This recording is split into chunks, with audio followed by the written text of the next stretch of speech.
Los estudios sobre el personalismo en la política venezolana se han elaborado en el marco de varias perspectivas. Este rasgo cultural de la política estuvo vinculado a los caudillos y luego a varios presidentes desde los inicios de la democracia en 1958. Este libreto personalista es familiar en la historia política de Venezuela. Lo puso en práctica Páez, Monagas, Guzmán Blanco, Joaquín Crespo, Cipriano Castro, Juan Vicente Gómez, Marcos Pérez Jiménez y Hugo Chávez Frías.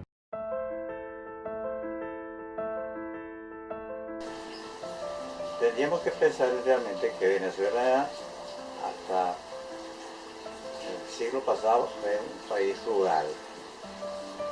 Y si comenzamos en 1830, realmente pues estaríamos hablando de una población escasamente de 1 millón de personas, con pueblos completamente desarticulados. Cada provincia vivía su vida y entonces eso era propio pues para que surgieran los caudillos. De allí que después de que surge Páez, justamente viene siendo el hombre que sirve a la oligarquía o a los terratenientes de su época y se proyecta prácticamente pues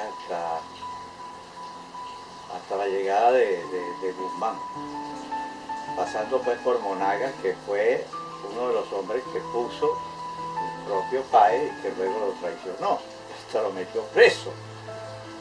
Monagas también fue un caudillo de Oriente y se apropió del poder, ¿no? Logró dominar la situación muchísimos años, hasta que surge otro líder, otro caudillo, que fue Zamora. Zamora también fue un hombre que logró digamos que apoderarse de toda aquella masa de campesinos que realmente estaban insatisfechos con la situación económica del país, muy deteriorada, y fueron los mismos hombres pues que sirvieron a Boves, que sirvieron a Páez y que después se unieron a Zamora para entonces plantear la guerra civil de esa llamada federación. Como decía el general Falcón, si ellos hubieran dicho que era federación, los otros decían que era central, y así fue. Derrotados, sustituidos Zamora, sustituido Falcón, entonces llega Guzmán Blanco, que es otro líder también que gobernó 19 años y es quien viene más o menos a modernizar la administración de Venezuela, ya con una población de 2 millones de habitantes. Allí pues este personaje nos lleva hasta el comienzo del siglo pasado. Hay un desarrollo histórico de la sociedad que ha conducido a formas de carácter más personalista y de carácter más autoritario, a formas de gobierno de carácter más democrático. La democracia implica la participación de la ciudadanía a través de diferentes mecanismos en las tomas de decisiones. Pero al mismo tiempo, las formas de gobierno pueden estar marcadas por la característica del liderazgo. El liderazgo puede ser democrático o el liderazgo puede ser autocrático o personalista.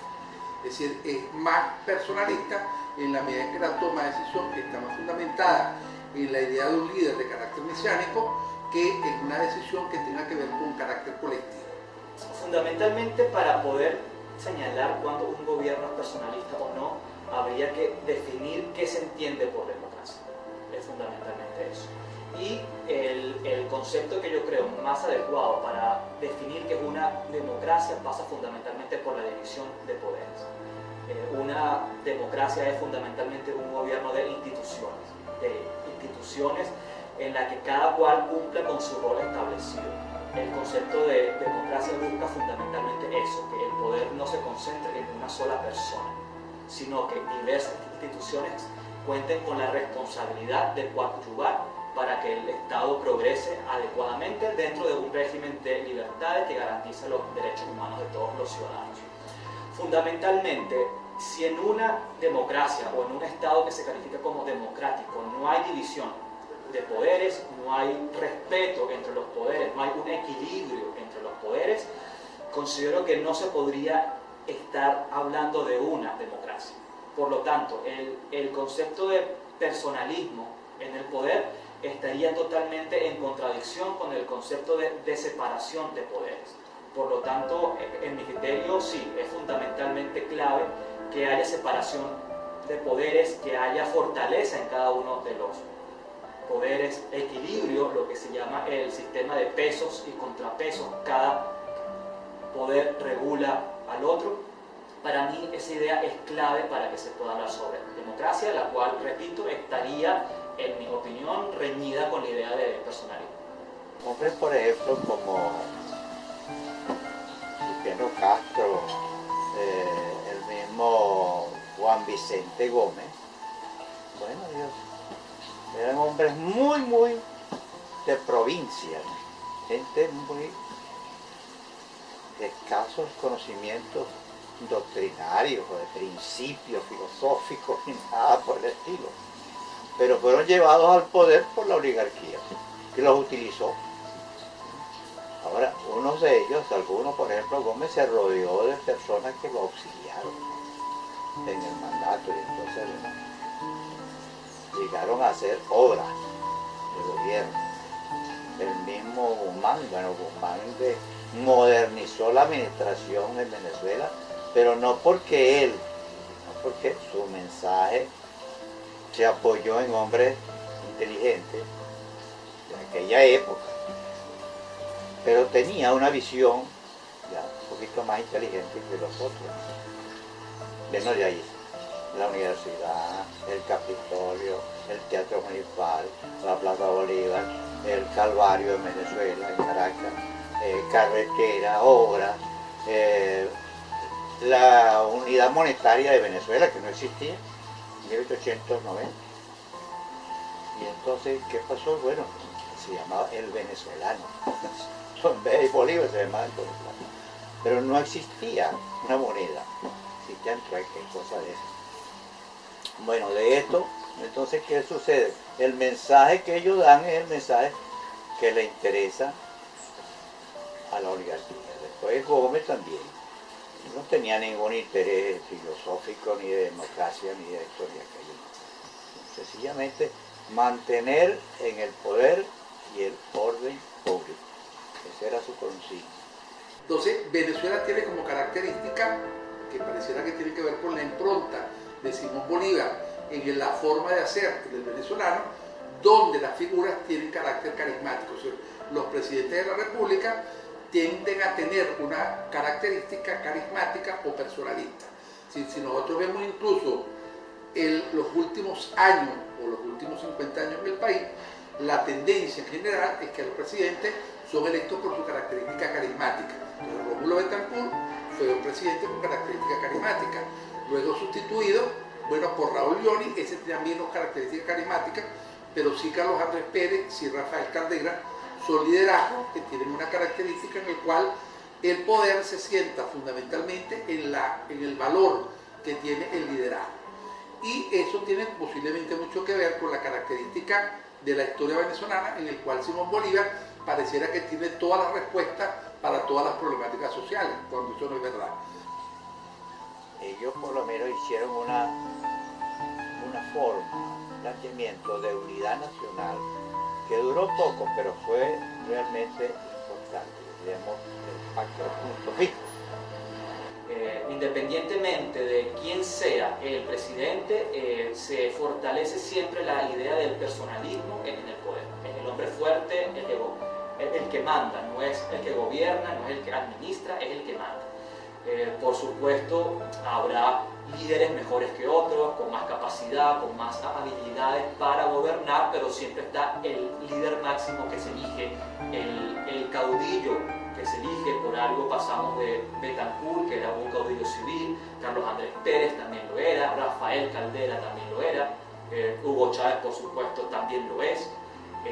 Y eso hace que nuestra historia no logremos superar estas circunstancias y fundamentalmente no se logra consolidar el concepto de ciudadanos como aquellas personas que en un Estado democrático están capacitados para ejercer y exigir el cumplimiento de sus derechos.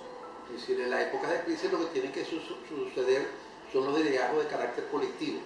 Es decir, uno de los problemas que tenemos reciente en el país es que a partir de la crisis del bipartidismo se desarrolló una política en la cual los partidos políticos son malos y por lo tanto se coloca en la sociedad civil responsabilidades por una parte que no le compete y como que va a venir alguien que es el que va a resolver los problemas.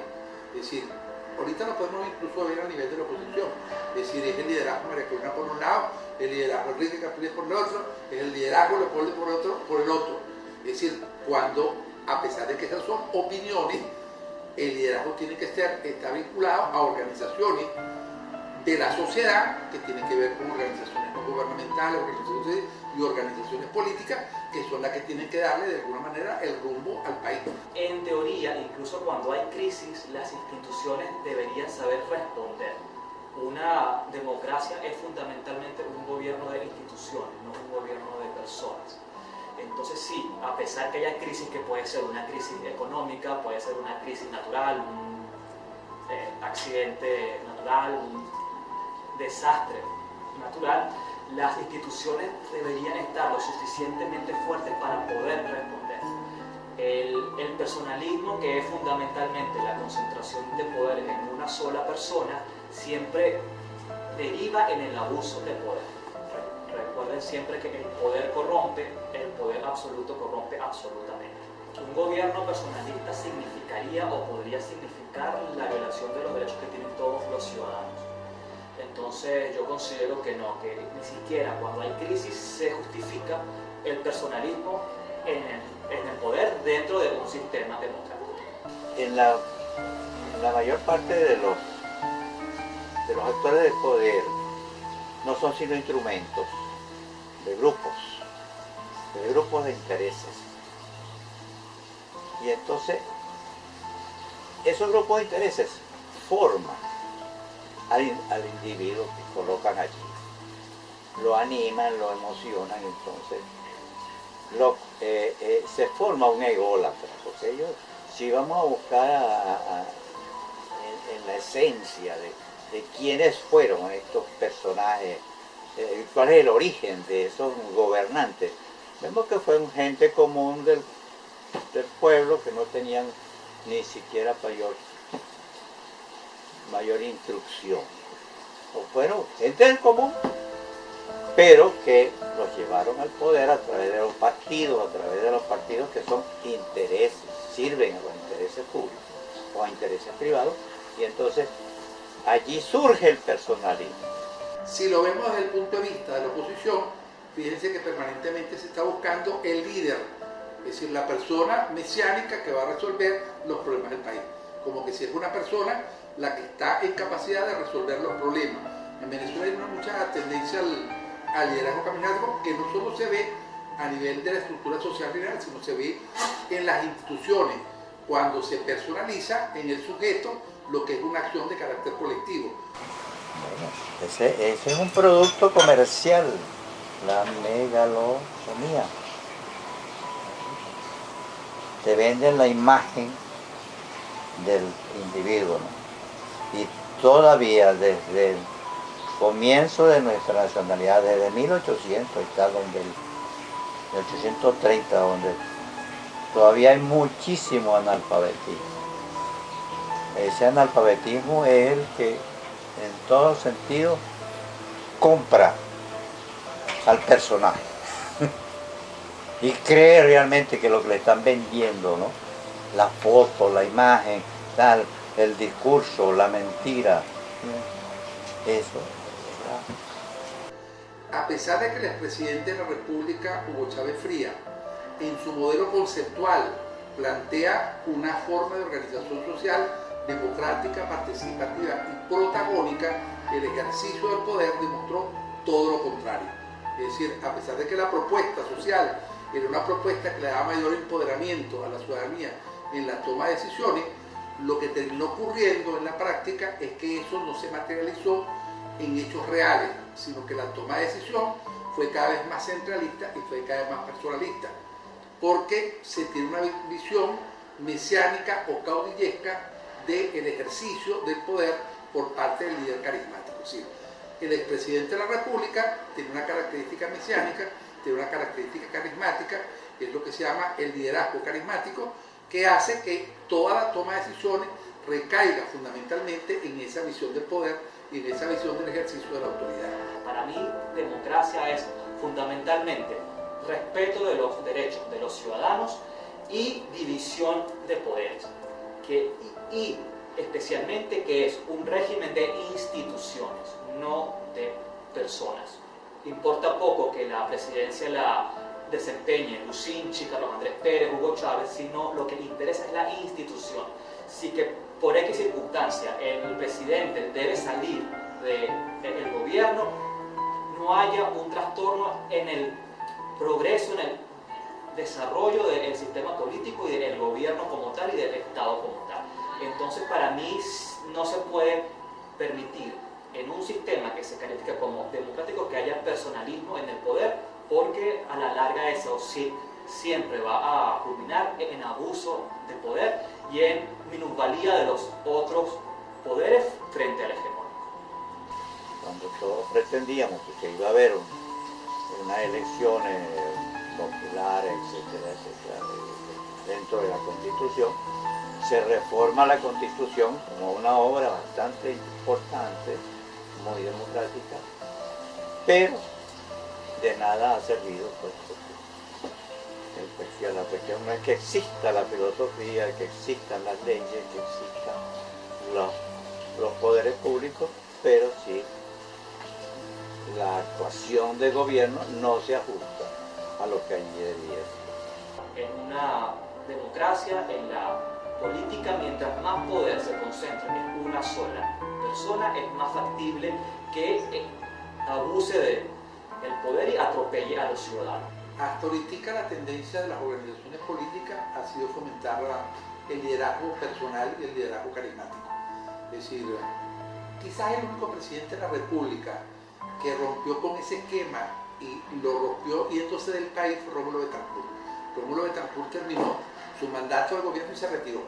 Es decir, no se siguió convirtiendo en un actor político dentro del partido, cosa que no ocurrió después, por ejemplo, con Rafael Caldera, que intentó imponer la continuidad de un cierto liderazgo o él ser el próximo candidato del partido para suceder a otro y no le dio paso a lo que en esa época se llamaban los delfines.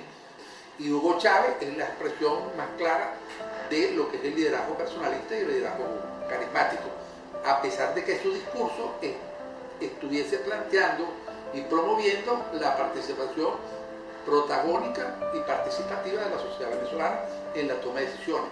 Y se crearon algunas estructuras, ¿okay?, que dieran la impresión de que esto fuera así. Por ejemplo, los consejos comunales o las mesas del agua. Es decir, esto le da cierta participación a los ciudadanos. Pero al final, cuando uno ve las leyes que se formulan, el Estado es el que termina tomando la decisión social. Y claro, ¿quién lo compró? El pueblo ignorante, el analfabetismo.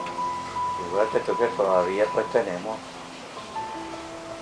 casi un 30% de analfabetismo en el país. Ese es el que compra al candidato, pero si vamos a una elección, entonces piensan que ese es el hombre que a ellos les gusta. Así como te venden un producto comercial también.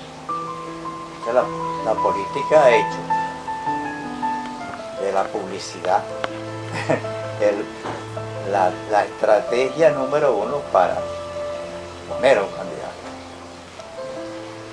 Parece que no será ni el mejor, pero el que tenga más publicidad se queda.